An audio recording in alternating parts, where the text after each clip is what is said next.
M. Louis a demandé pour intervenir, il a demandé pouvoir intervenir pendant une demi-heure. Je lui passe donc la parole.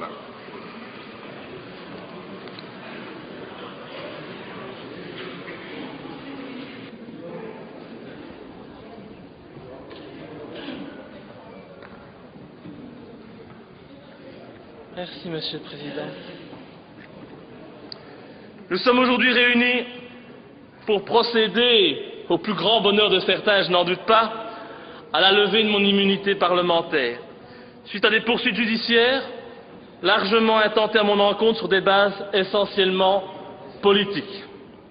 C'est révéler un secret de polichinelle que de dire que ces poursuites ont été intentées contre moi à la demande de Mme Milquet, ministre de l'Intérieur, et Mme Turtelbaum, ministre de la Justice. Bonjour l'indépendance.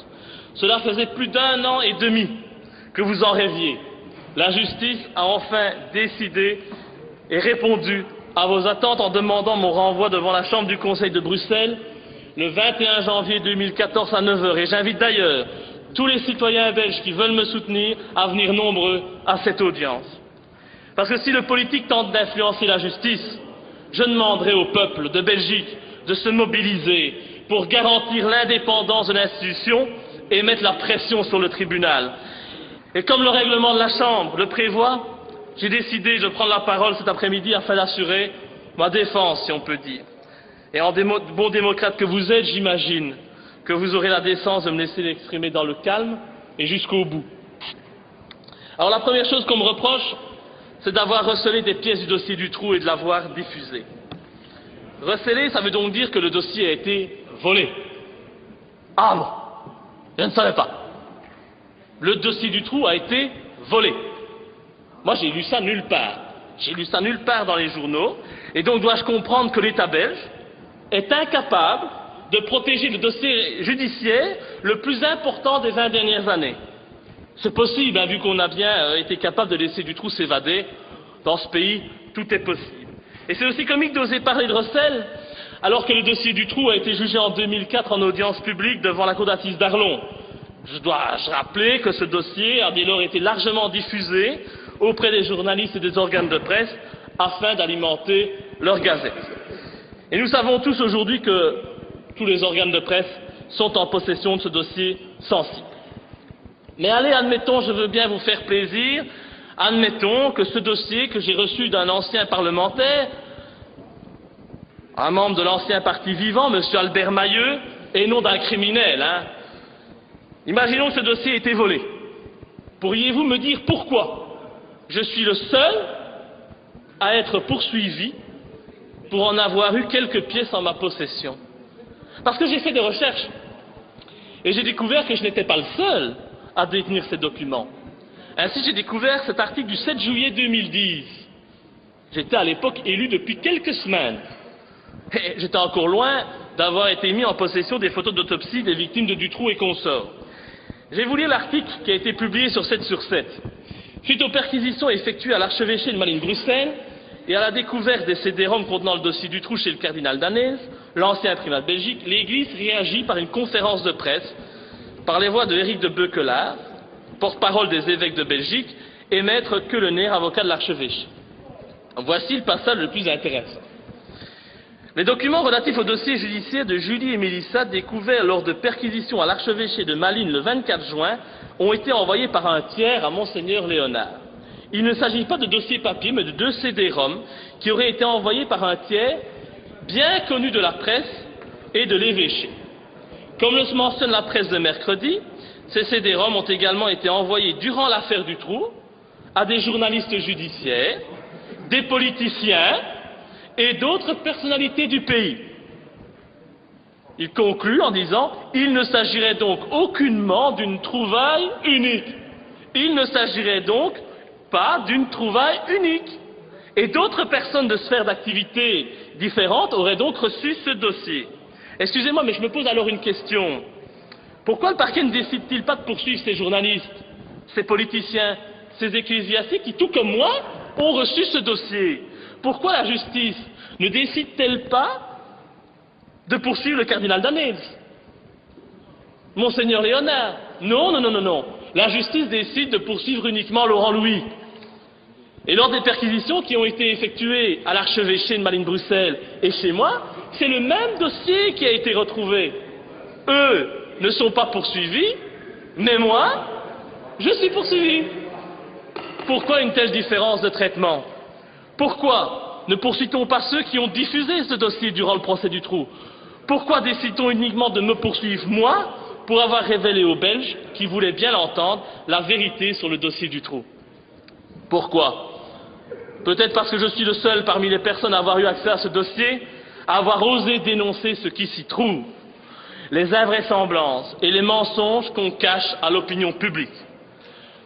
C'est à celui qui a eu le courage de risquer sa vie pour la vérité, sa carrière pour la mémoire de ces pauvres enfants violés jusqu'à ce que mort s'en suive, qu'on s'en prend. Preuve supplémentaire que des gens haut placés ne veulent pas que la lumière soit faite sur ce dossier. La réalité, c'est que Dutroux n'est que la petite main d'un réseau bien plus large, se composant d'une certaine élite du pays, des gens qui sont en mesure de faire étouffer la vérité. Et pour rappel, la justice a voulu nous faire croire que les fillettes, Julie et Mélissa, étaient mortes de faim dans la cage du Trou lorsque ce dernier avait été incarcéré quelques semaines pour une affaire de vol.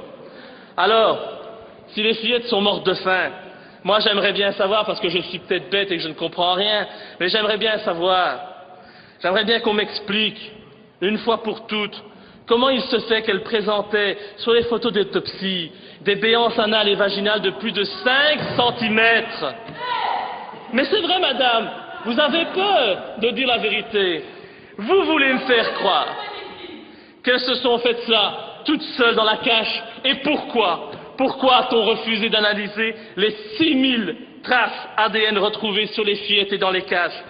Du sang, du sperme, des cheveux, des poils. Pourquoi n'a-t-on pas été plus loin? Avait-on peur de retrouver la trace de personnalité influente? Je suis quand même bien en droit de me poser cette question partagée par l'ensemble du peuple belge. Et j'aimerais profiter de cette tribune pour vous dire que ma démarche, et Mme Fonck aurait dû entendre ça, elle a été soutenue en juillet 2012 par la grand-mère de Julie Lejeune en personne. Cette grand-mère qui m'a contacté lors de mes révélations pour m'apporter son soutien. Mais vous ne voulez pas l'entendre. C'est pourtant la grand-mère de Julie qui m'a apporté son soutien. Cette dame s'est plainte auprès de moi de n'avoir jamais eu accès aux photos des fillettes, son beau-fils lui ayant interdit de les voir. Cette dame était prête à me soutenir, visiblement, mais elle s'est finalement abstenue par respect pour le frère de Julie. Me soutenir aurait eu comme conséquence qu'elle se serait opposée à son ex-beau-fils, Jean-Denis Lejeune, qui a été manipulé par le pseudo-journaliste Marmet de Penningen, manipulé par les politiques et la justice pour qu'il ferme les yeux sur la réalité de la mort de sa fille. C'est une vérité difficile à entendre, mais je ne l'invente pas.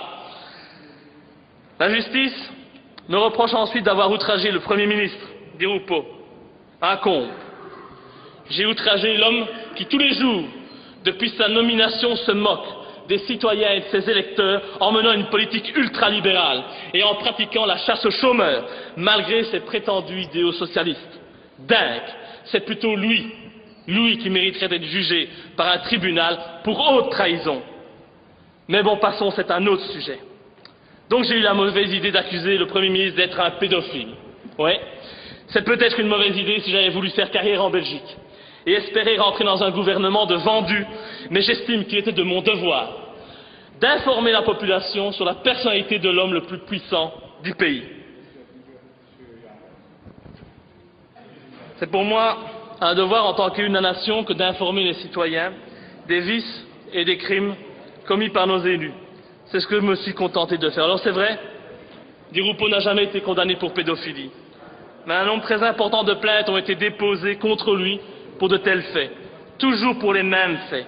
C'est bizarre, non? Comme on dit chez nous, il n'y a pas de fumée sans feu. Mais le plus inquiétant, c'est que la destination a toujours été la même pour ces plaintes. La poubelle. Et c'est ça que je veux pointer du doigt. Les prétendues victimes étaient à chaque fois des criminels qui voulaient profiter de la notoriété de notre pauvre petit Elio. C'est tellement plus pratique de jeter le discrédit sur les victimes. En plus, quand on fait cela 5-6 fois et qu'on tourne les victimes en ridicule, on évite que d'autres personnes aient encore le courage de dénoncer les faits dont ils sont victimes. Pourtant, des PV, il y en a eu, comme celui de la police de Namur, portant le numéro 12-852/98, dans lequel est auditionné Jean-Marie Rulens, client de la boîte La Brique à Liège, qui déclare que Di Rupo s'y amusait avec des jeunes de plus ou moins 14 ans et qu'il les payait 15 000 francs, 375 € pour des gâteries, fellations et sodomies. L'audition de ce Rulens contient de nombreux détails. Il n'y a rien de farfelu dans ses propos. Et je peux même vous dire que j'ai moi-même rencontré un de ces jeunes qui fut jadis victime des pulsions sexuelles de Di Rupo. Cet homme qui a été violé, je suis désolé, c'est dur à dire, violé par notre Premier ministre alors qu'il n'avait que 14 ans. Cet homme est démoli, il a été harcelé par le système pour qu'il se taise, tout a été fait pour qu'il se fasse passer pour un fou, et aujourd'hui, il a d'ailleurs été interné par la justice.